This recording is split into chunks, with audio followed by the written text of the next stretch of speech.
Tengo una imagen grabada en la memoria de cuando era una joven estudiante de medicina. Son las 3 de la mañana, estoy en el piso de hospitalización y hay un caos tremendo alrededor de la cama de un paciente. Está agitado, gritando, intentando quitarse las vías. Y cuando, un poco asustada, le pregunto a una enfermera qué pasa, me dice casi con resignación: «Ah, no te preocupes, mañana va a amanecer bien». Esa frase, «mañana va a amanecer bien», como si esa crisis fuera un trámite nocturno inevitable, se me quedó clavada. Fue una de las chispas que me hizo pensar que algo no estábamos entendiendo sobre nuestros pacientes mayores. Y justo de eso vamos a hablar hoy. Vamos a hacerle, pues, una autopsia a ese fenómeno, el delirium. Tenemos como base una presentación médica súper completa. Y la misión es esa, desglosar este síndrome neuropsiquiátrico que es increíblemente común, pero, como me di cuenta esa noche, terriblemente malinterpretado. Queremos que esta charla sea una guía clara, casi como el capítulo de un libro que nunca nos dieron, sobre qué es, por qué ocurre y, sobre todo, qué podemos hacer al respecto. Y es que es una misión urgente, porque el delirium, y esto hay que subrayarlo desde el inicio, es frecuente, es grave, tiene consecuencias devastadoras y, lo más importante, en una gran proporción de los casos, es prevenible. Entenderlo no es un lujo académico, es una necesidad ética y clínica. Totalmente de acuerdo. Pues empecemos a desempacar esto. Cuando hablamos de delirium, la gente piensa en confusión, pero es mucho más complejo y específico que eso, ¿no? ¿Qué lo define realmente? Totalmente. Es que la palabra confusión se queda muy corta. Hay criterios muy claros. El primero, y el más característico, es su temporalidad. Tiene un inicio agudo y un curso fluctuante. Esto es clave. No es un deterioro lento de meses como en una demencia. Esto explota en horas o días. Y fluctuante es la palabra del día. El paciente puede estar orientado y platicando contigo en la mañana y por la tarde no saber ni dónde está. El clásico: doctor, en la mañana estaba perfecto, no sé qué le pasó, y de repente en la noche es otra persona. Exactamente esa es la historia. El segundo pilar, que es el síntoma cardinal, el que no puede faltar, es la inatención. Es la incapacidad de la mente para enfocar, dirigir y mantener la atención. Si le pides al paciente que te cuente lo que hizo ayer y a media frase se distrae con una mosca que pasó volando y ya no puede retomar la idea, eso es inatención. Es una bandera roja del tamaño de un estadio. Ok. Y a partir de esa base se suman otros síntomas: pensamiento desorganizado, un nivel de conciencia alterado, problemas de memoria, alucinaciones y casi de regla una alteración brutal del ciclo sueño-vigilia. Son los que duermen de día y están despiertos y agitados toda la noche. Oye, y a ver, esto de las manifestaciones me llama la atención. En las fuentes se habla de que no hay un solo sabor de delirium, sino que hay diferentes tipos. Así es, y esta distinción es vital porque el que se lleva la atención no es necesariamente el más común ni el más peligroso. El que todo el mundo conoce es el hiperactivo. Es el paciente de tu anécdota. Agitado, inquieto, a veces agresivo, con alucinaciones. El que se arranca las ondas y se quiere bajar de la cama. El paciente que molesta, que es imposible de ignorar. Exacto. Y paradójicamente, como es tan evidente, todo el equipo corre a ver qué pasa, se busca la causa y se trata. Por eso, tiene mejor pronóstico. Pero luego está su contraparte silenciosa y, letal, el hipoactivo. Este es el más peligroso porque nadie se da cuenta. Es el paciente somnoliento, apático, con la mirada perdida, que no contesta o lo hace con monosílabos. Es el paciente bueno, el que no da lata. Y me imagino que ese es justo el paciente que tiene más riesgo de terminar con las consecuencias terribles de las que hablaremos, como desnutrición o escaras, porque nadie le presta atención. Diste en el clavo. Como pasa desapercibido, no come, no bebe, no se mueve. Desarrolla neumonías, trombosis, úlceras por presión. Todo en silencio. Por eso su pronóstico es mucho peor. ¡Qué fuerte! Y el más frecuente de todos, en realidad, es el mixto, que alterna momentos de agitación con letargo. Y para complicarlo, también existen formas subsindrómicas, donde la familia te dice, no es él, algo raro os diere, pero no cumple todos los criterios. y el persistente, que es una pesadilla que puede durar semanas o meses después del alta. Es un espectro mucho más complejo de lo que parece. Y esto me lleva a la escala del problema. ¿Qué tan común es esto en un hospital? Porque los números que vi en las fuentes son para caerse de la silla. Son verdaderamente impactantes, y creo que no se dimensiona lo suficiente. De forma general, 1 de cada 3 pacientes mayores de 70 años va a presentar delirium durante una hospitalización. ¿1 de cada 3? 1 de cada 3. Pero si nos vamos a áreas específicas, la cosa se pone peor. En una unidad de cuidados intensivos, donde los pacientes están más graves y el ambiente es más hostil, la incidencia puede llegar hasta un 87%. Espera, ¿87%? O sea, es casi la regla, no la excepción. Es brutal. En el posoperatorio de una cirugía mayor como una de cadera, hasta un 74%. Y en pacientes al final de la vida, es casi universal, 88%. Entonces, ¿qué significa todo esto a largo plazo? ¿Cuáles son las consecuencias reales de ese episodio de confusión? Son graves y en muchos casos permanentes. Lo primero que hay que entender, y esto es un cambio de paradigma, es que el delirium causa daño cerebral estructural. No es un estado funcional irreversible sin más. Acelera de forma dramática un deterioro cognitivo previo, y es un factor de riesgo independiente para desarrollar una demencia en el futuro. Cada episodio de delirium es como un golpe al cerebro que mata neuronas. O sea que la idea de mañana va a amanecer bien es una mentira. Mañana va a amanecer, sí, pero con un cerebro más dañado. Exacto. No es benigno. Segundo, el trauma emocional. Causa un estrés postraumático terrible, tanto en el paciente como en la familia. Hay una creencia errónea de que no se acuerdan, pero muchos sí lo hacen. Y lo describen como una pesadilla lúcida, como estar atrapado en una película de terror. Híjole. Tercero, la pérdida de funcionalidad. Los pacientes se van a casa más frágiles, más dependientes, con un riesgo altísimo de caídas, de desnutrición, de incontinencia. Y el dato más duro de todos, la mortalidad. A ver, Un solo episodio de delirium durante una hospitalización aumenta casi 5 veces el riesgo de muerte en el año siguiente al alta. Para. 5 veces. Eso es una locura. O sea, estamos hablando de que un episodio de confusión en el hospital es un predictor de mortalidad más potente que muchas enfermedades crónicas que nos preocupan todos los días, Mucho más. como la diabetes o la hipertensión. Es un cambio de perspectiva total. Total. Es una señal de alarma gigantesca que nos grita que ese organismo está en un estado de vulnerabilidad extrema. Aquí es donde se pone la cosa realmente interesante. Si es tan grave, ¿por qué pasa? ¿Por qué los adultos mayores son tan susceptibles? Lo fascinante aquí es entender el modelo de vulnerabilidad. El delirio no tiene una sola causa. Es el resultado de una interacción perversa entre dos tipos de factores. Los predisponentes, que son las características que hacen vulnerable al cerebro, y los precipitantes, que es la agresión o el gatillo agudo que lo enciende. ¿Y cómo funciona esa interacción en la práctica? La analogía que usan las fuentes es perfecta. Imagina un joven de 25 años, sano, con un cerebro robusto, de baja vulnerabilidad. Para que esa persona desarrolle delirium, necesita una agresión brutal, una pancreatitis necrohemorrágica, una sepsis hemara. Ahora imagina una señora de 88 años con Alzheimer. Su cerebro ya es muy vulnerable. A ella no le hace falta una pancreatitis. Le basta con una infección de orina o, peor aún, una sola dosis de un antihistamínico común como la clorfenamina para desarrollar un delirium florido. clarísimo. La misma agresión o una mucho menor tiene efectos radicalmente distintos. Exacto, dependiendo de la vulnerabilidad del cerebro. Entonces, si tuviéramos que hacer una lista de sospechosos habituales, ¿cuáles son esos factores que hacen a un cerebro más vulnerable, los predisponentes? El principal, por supuesto, es tener un deterioro cognitivo previo o una demencia ya diagnosticada. La edad avanzada por sí sola también. Haber tenido un delirium antes es un predictor fuertísimo de que volverá a ocurrir. La dependencia funcional, es decir, necesitar ayuda para actividades básicas. Y algo que a menudo se nos olvida, los déficits sensoriales. No poder ver u oír bien te aísla del mundo y te desorienta brutalmente. O sea, algo tan simple como que el paciente no tenga sus lentes o sus audífonos en el hospital ya es un factor de riesgo. Un factor de riesgo enorme.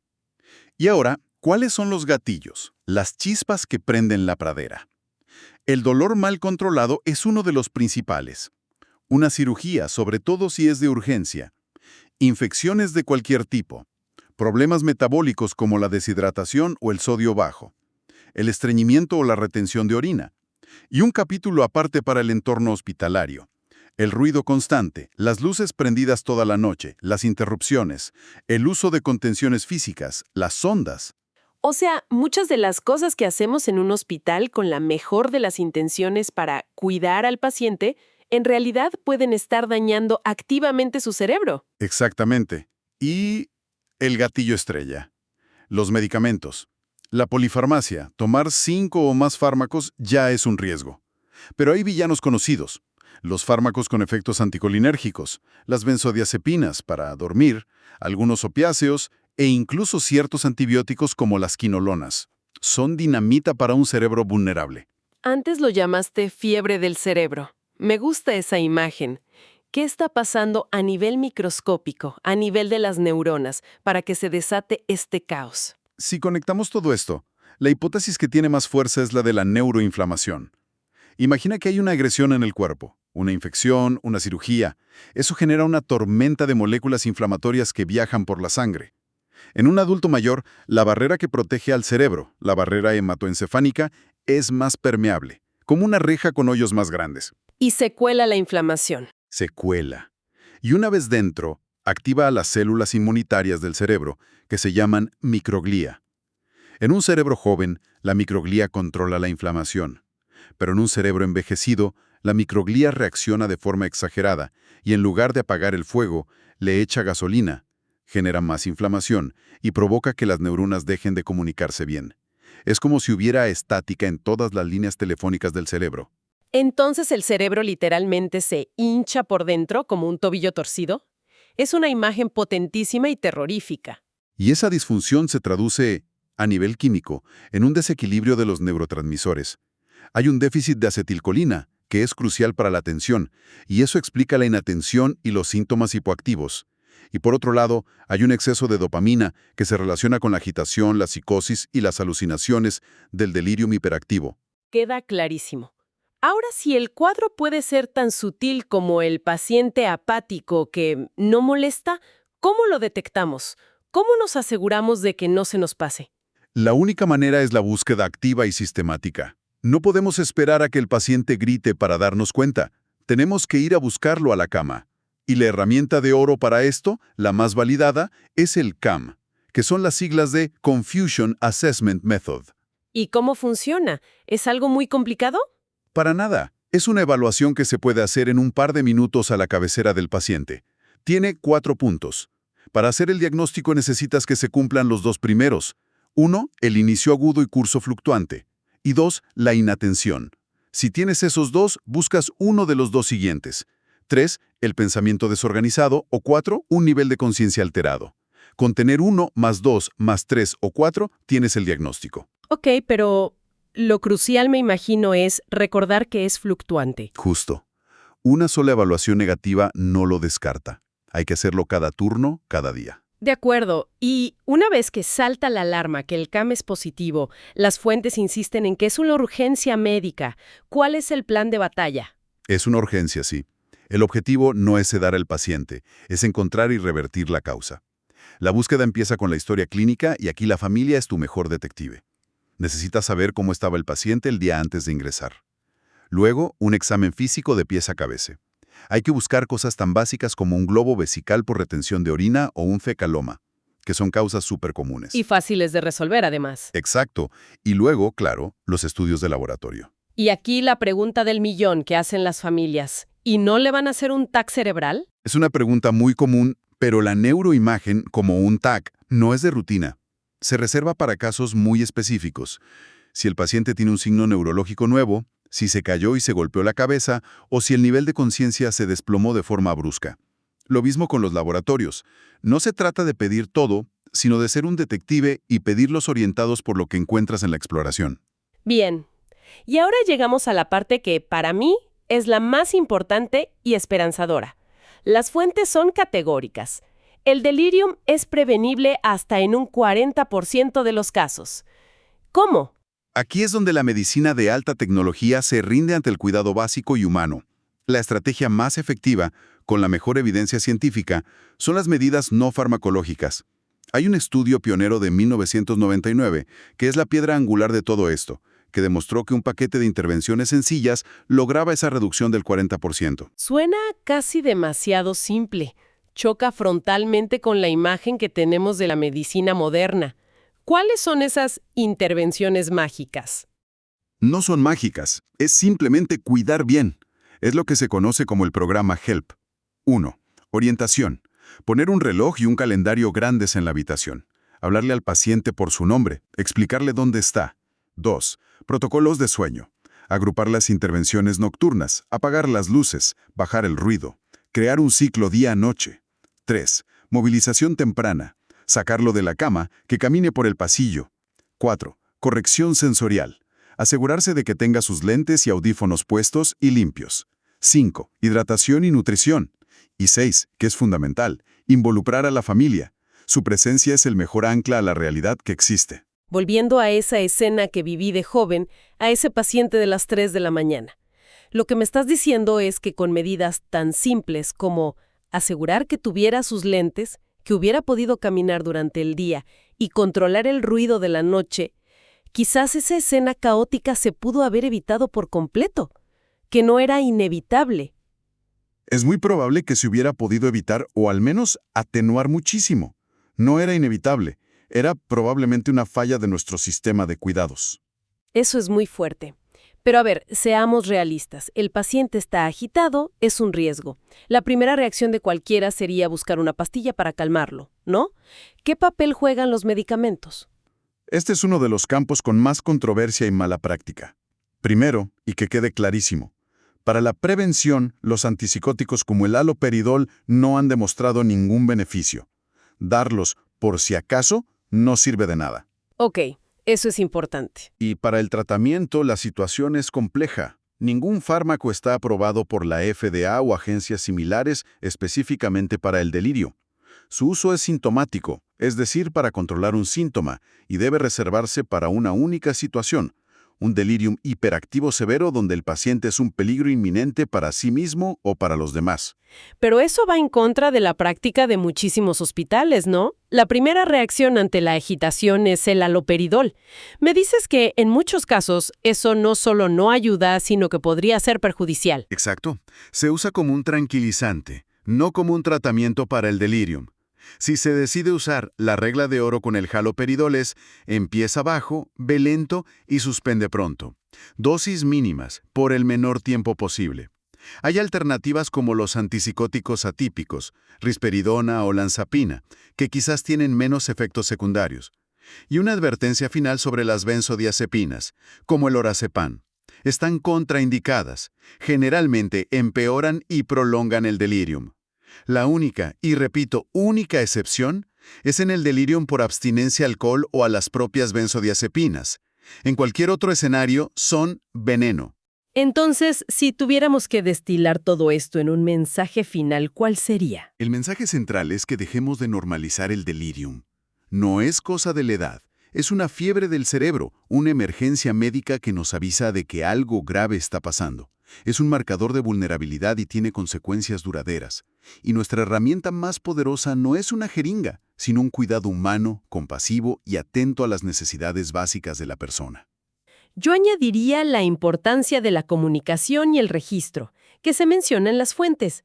Es vital sentarse con la familia y explicarles qué está pasando, que no es locura, que su ser querido no ha cambiado para siempre, sino que es una complicación médica.